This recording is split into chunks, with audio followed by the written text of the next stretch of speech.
네, 금요일 오전장의 주인공은 누구일지 후이즈고트 오늘은 LSK 파트너스 윤여민 이사와 함께합니다. 이사님 안녕하세요. 네, 안녕하십니까. 네, 오늘 우리 증시 허니문 랠리는 멈추고 있는 모습이지만 그래도 또 다음 단계 도약을 위해서는 적절히 쉬어가는 것도 필요해 보입니다. 이런 가운데 오늘은 또 어떤 특징주 가져와 주셨을지 첫 번째 종목부터 함께 확인해 보시죠. 네, 이번에는 큐로스에 대해서 이야기를 해주신다고 하는데 최근에 또 바이오가 잘 움직인 것 같고요. 또 특히 다가오는 바이오 USA 2025를 앞두고 또 국내 기업들은 출격 준비를 끝낸 것 같습니다. 그렇다면 큐로셀이 좀 K바이오의 미래가 될 수 있을까요? 네, 일단 최근에 보게 되면 지금 순환매가 상당히 도는 상황에서 오히려 이제 다음 타자가 어딜까라고 좀 생각을 할 때 그게 바로 이제 전 제약바이오 섹터가 아닐까라는 좀 생각을 하고 있고요. 특히 앵커님 말씀하셨던 것처럼 이제 바이오 USA를 통해서 어쨌든 다시 한번 K바이오에 대한 부분들을 한번 체크해 볼 필요가 있지 않을까라는 좀 생각을 하고 있는데요. 특히 큐로셀 같은 경우가 지금 이제 어떤 기업 발표, 기업으로 좀 공식 선정됐다는 얘기가 좀 나왔고요. 특히 이 회사 같은 경우는 카트 치료제에 있어서 상당히 좀 독점적인 우위를 갖고 있는 회사라고 좀 말씀드릴 수 있을 것 같습니다. 특히 그런 측면에서 바이오 USA에서 상당히 어떤 카트 치료제에 대한 임상에 대한 결과를 발표할지가 상당히 주목이 된다라고 좀 말씀드릴 수 있을 것 같고요. 특히 이 회사 같은 경우는 상업용 GMP 시설을 갖추고 있기 때문에 생산부터 시작해서 제가 볼 때는 출하까지 어떻게 보면 제가 볼 때는 라인을 다 가지고 있는 상황이기 때문에 경쟁력이 상당히 풍부하다고 볼 수 있을 것 같습니다. 최근에 좀 어떻게 보면은 좀 가장 두꺼웠던 매물대를 좀 돌파했다가 좀 다시 밀리는 부분이 있겠습니다만 이런 부분을 통해서 어떻게 보면 좀 상당히 힘들었던 주가 구간을 벗어나는 어떤 구간이기 때문에 좀 더 체크해볼 필요가 있지 않을까라는 좀 생각은 하고 있습니다. 네, 최근에 가장 두터웠던 매물대를 통과했다 이렇게 말씀을 해주셨는데 좀 앞으로 나아가기 위해서는 어느 정도의 기간을 갖고 지켜보는 게 좋을까요? 네, 최근에 지금 제가 말씀드렸던 것처럼 제약바이오 섹터의 어떤 마지막 타자로서의 어떤 수급이 지난주부터 조금씩은 좀 감지되고 있는 상황이기 때문에 저는 뭐 충분히 지금 상황에서도 모아갈 수 있는 혹은 뭐 추가적인 상승이 나오지 않을까라는 좀 생각은 하고 있고요. 특히 코스닥에서는 제약바이오가 움직여야지만 좀 지수의 레벨이 올라갈 수 있다는 점을 봤을 때 마지막 랠리는 제약바이오 섹터가 되지 않을까라는 좀 생각을 하면서 특히 2월 20일 날 지금 전고 좀 36,000원대 어떤 라인에서 어떻게 보면 좀 그 밑단에서 머무르고 있는 상황인데 이 부분을 저는 충분히 좀 넘어갈 수 있는 부분이 있지 않을까 생각을 하면서 하반기에는 좀 제약바이오 섹터가 좀 주인공이 되지 않을까 생각하고 있습니다. 네, 큐로셀의 추가적인 상승 여력도 앞으로 기대해 보시면 좋을 것 같습니다. 이어서 두 번째 특징주도 함께 확인해 보시죠. 네, 이번에는 클로봇, 이 로봇 쪽입니다. 이 로봇 쪽이 참 관심은 많이 받아가고 있는 것 같은데 막상 또 실적을 확인해 보면 숫자로 찍히는 종목은 많지 않은 것 같아서 옥석 가리기가 좀 필요해 보이는데요. 네, 어떻게 보면 이제 이 정책 관련된 종목들, 특히 이제 이 정책 관련된 종목들 중에서 최근에 뭐 증권이라든지 제주사에 대한 어떤 아웃퍼폼이 상당히 많았었습니다만 그 가운데서 몇몇 다음 타자를 또 기다리는 또 섹터들이 있는데 그 중에 하나가 이제 로봇 섹터가 아닐까라는 좀 생각은 하고 있고요. 특히 이제 앵커님 말씀하셨던 것처럼 로봇 섹터 중에서 어떻게 보면 모멘텀에 대한 부분에서 체크를 해봤을 때 성장성에 대한 부분은 충분히 어떻게 보면 검증이 됐습니다만 숫자로서의 어떤 그런 입증이 안 된 종목들이 상당히 많다라고 좀 볼 수 있을 것 같은데요.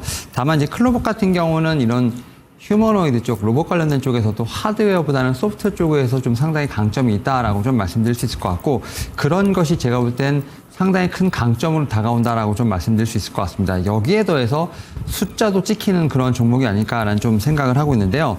작년 2024년에 매출이 한 330억 정도가 좀 찍힌 상황, 내년에 한 600억 정도의 어떤 매출세를 좀 보여준다고 하니까 2년 만에 매출이 2배 정도 성장한다라고 볼 수 있을 것 같고요. 특히 올해 제가 볼 때 흑자 전환에 대한 기대감도 분명히 있는 상황이기 때문에 숫자로서의 어떤 입증은 끝났다라고 좀 말씀드릴 수 있을 것 같고 여기에 대해서 앞에서 말씀드렸던 것처럼 이제 하드웨어보다는 소프트웨어 쪽에 좀 상당히 강점이 많다라고 말씀드릴 수 있을 것 같은데요. 같은 기종이 아니라 다른 기종의 로봇까지도 같이 연결해서 효율적으로 관리하는 소프트웨어 플랫폼을 좀 제가 볼 땐 보여주고 있던 점이 상당히 강점이라고 좀 말씀드릴 수 있을 것 같습니다. 결국 이제 인프라 시대에 제가 볼 땐 이 소프트웨어 역할이 상당히 중요하지 않을까라는 좀 생각은 하고 있고요. 특히 여기에 더해서 지금 내수, 특히 이제 국내 4대 지금 어떻게 보면 대형 어떤 회사들에 좀 수출이 되고 있는 상황입니다만 이런 부분들이 제가 볼 때는 국내뿐만 아니라 해외로도 제가 볼 때는 올해 좀 넓힐 수 있는 상황이라고 좀 생각이 들기 때문에 오히려 제가 볼 때는 지금 상황에서 좀 모아가는 전략이 좀 필요한 그런 어떤 로봇 섹터 중에 한 종목이 아닐까라는 생각을 하고 있습니다.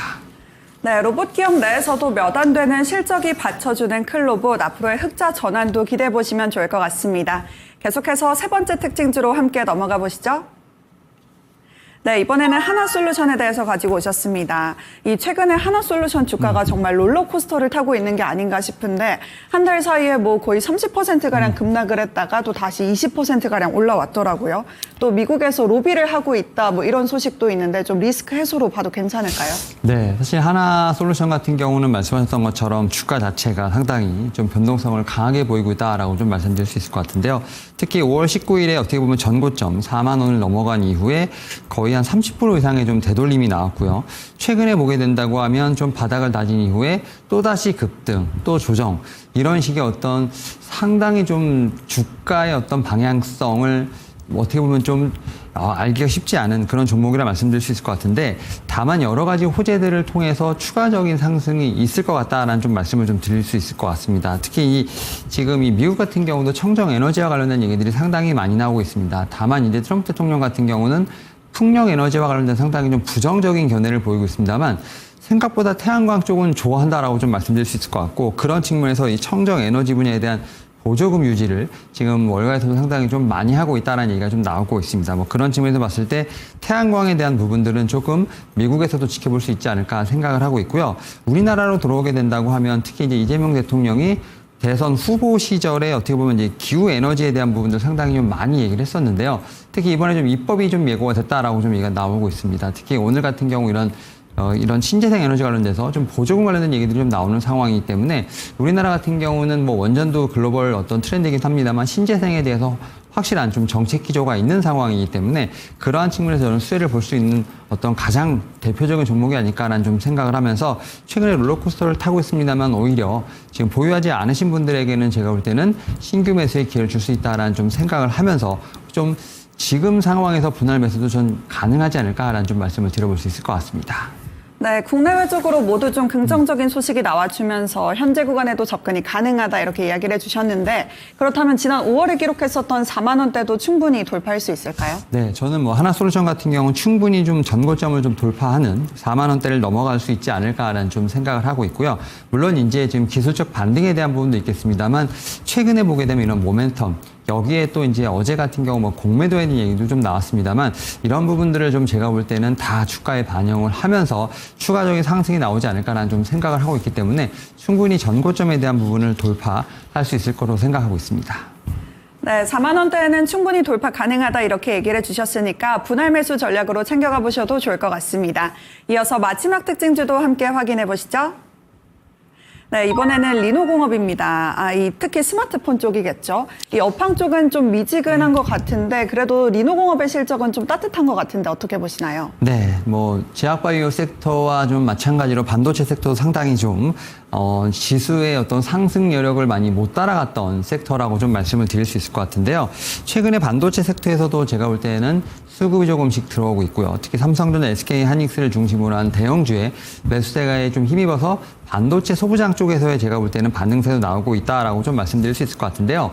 그 가운데서 어떻게 보면 업황에 대한 부분도 있겠습니다만 뭐 숫자와 관련된 부분, 특히 이제 실적과 관련된 부분에서 좀 종목을 봤을 때 리노공업도 상당히 좀 선전을 하고 있다라고 좀 말씀드릴 수 있을 것 같습니다. 물론 이제 휴대폰과 관련된 쪽에서 분명히 아웃퍼폼한다라고 말씀드릴 수 있을 것 같습니다만 1분기의 실적이 상당히 좀 증가하는 어떤 수치를 좀 보이면서 제가 볼 때는 이 반도체 내에서도 분명히 옥석가리가 분명히 일어나고 있다라고 좀 말씀드릴 수 있을 것 같은데 특히 지금 1분기 영업이익 한 350억 정도를 좀 기록했다라고 좀 말씀드릴 수 있을 것 같고요.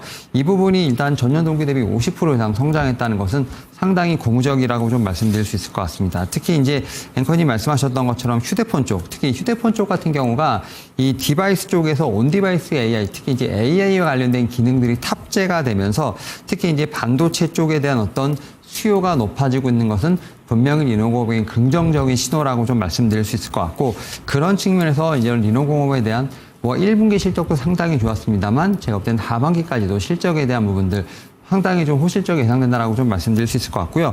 여기에 더해서 지금 뭐 소켓 관련된 쪽에서도 지금 얘기들이 좀 상당히 많이 나오고 있다라고 좀 말씀드릴 수 있을 것 같습니다. 특히 이제 반도체 테스트 소켓 관련돼서도 매출이 좀 하반기에 늘어날 수 있다는 측면에서 봤을 때 좀 듀얼 모멘텀에 대한 부분을 좀 체크해 보시면서 반도체 특히 리노공업 같은 경우는 최근에 좀 급등하는 게 살짝 좀 쉬고 있습니다만 좀 차트를 좀 길게 넓혀보게 된다고 하면 여전히 제가 볼 때는 바닥권에서 주가가 좀 흘러가 있는 상황이기 때문에 충분히 좀 반등의 여력이 있다라고 좀 말씀드릴 수 있을 것 같습니다.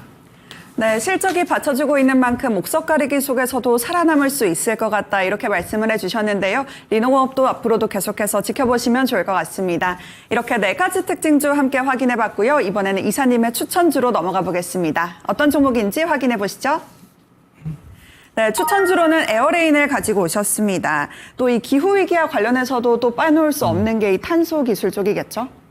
네, 일단 이 탄소 포집과 관련된 어떻게 보면 대표적인 종목이라고 말씀드릴 수 있을 것 같고, 미국에서도 사실은 이제 탄소 포집과 관련돼서는 상당히 좀 각광을 받고 있고 핵심 기술로 지금 주목이 좀 되고 있다라고 좀 말씀드릴 수 있을 것 같습니다. 특히 이제 에너지 전략의 핵심 기술이라고 볼 수 있을 것 같고, 그런 측면에서 미국뿐만 아니라 EU에서도 탄소 포집과 관련된 부분에서 상당히 신경을 쓰고 있다라고 말씀드릴 수 있을 것 같습니다. 뭐 IRA 법안 중에서 사실 이 탄소 포집과 관련된 부분도 좀 어느 정도 자리를 잡고 있는데요.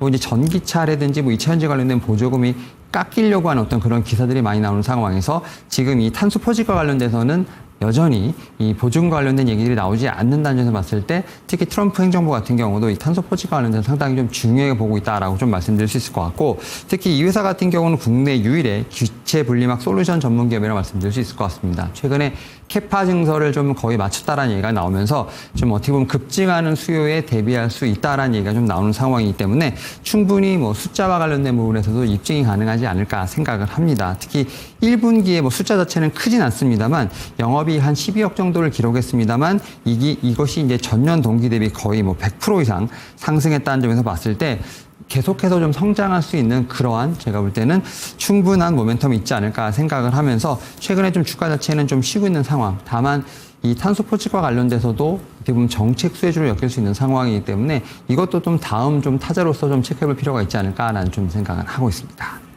네, 국내에서는 이재명 대통령 그리고 미국에서도 트럼프 대통령이 탄소 포집 기술을 주목하고 있는 만큼 앞으로의 전망도 긍정적인 것 같은데요. 그렇다면 가격 전략은 어떻게 챙겨가는 게 좋을까요? 네, 지금 오늘 같은 경우 지금 코스닥이 좀 상당히 급하게 밀리면서 관련된 종목들이 좀 다 같이 좀 밀리고 있다라고 좀 말씀드릴 수 있을 것 같습니다. 벌써 코스닥이 2% 이상 좀 밀리다 보니까 이 관련된 종목들이 좀 많이 밀리고 있는데, 일단 오늘부터 좀 분할 매수 관점, 다만 좀 이런 리스크 관리 위해서 좀 타이트하게 좀 손절가를 좀 가져가는 게 맞지 않을까 생각을 하면서 전 손절가는 한 18,000원 정도로 좀 말씀을 드리고요. 다만 이 정도 종목 같은 경우는 충분히 위를 열어놔야 된다고 생각을 합니다. 이에 따라서 목표가 같은 경우는 한 25,000원 정도까지 좀 높게 보면서 이 종목에 대한 대응 방안 말씀드려볼 수 있을 것 같습니다. 네, 분할 매수 전략과 함께 목표가는 25,000원, 손절가는 조금 타이트하게 18,000원 기억해 보시면 좋을 것 같습니다. 이사님, 오늘 말씀 고맙습니다. 네, 감사합니다. 네, 이렇게 4가지 특징주와 이사님의 추천주까지 들어봤습니다. 후이즈고트 오늘의 주인공은 에어레인입니다.